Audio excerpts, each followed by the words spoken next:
Jeffrey Lang was a committed atheist. So how did he find life's purpose in the Quran? Let's explore his journey. For Lang, atheism started at home. He watched his father abuse his mother, and that pain shaped everything for him.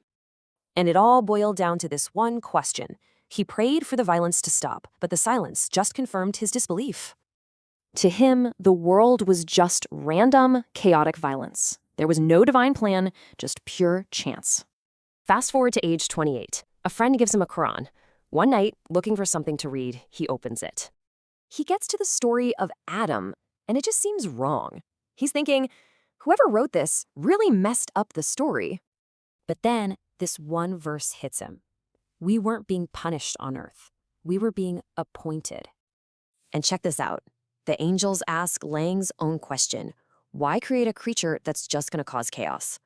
He realized the Quran was reframing the whole story. It wasn't about a fall. It was about preparation for a role. So this wasn't a mistake. It was an entirely new message, answering his deepest questions about suffering. This story points to 3 keys for our growth. And ironically, they're the very things that made him an atheist. First up, intellect. The Quran actually encourages using our minds to find truth. It's a tool for growth. Next, choice.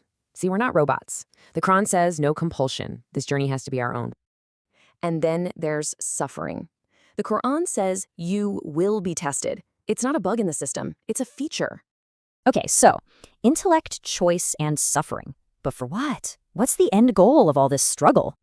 The goal, he realized, is to freely choose a relationship of love with God. That's the whole point. So how do you do that? By trying to mirror God's own attributes, by becoming more merciful, just, and compassionate.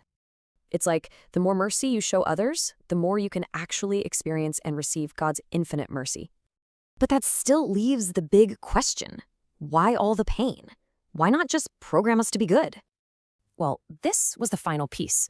Think about it. You can't have compassion without suffering, intellect, and free choice.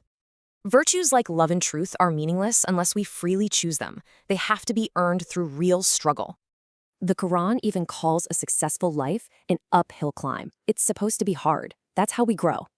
So maybe suffering isn't the problem. What if it's the entire point, the very path to our purpose?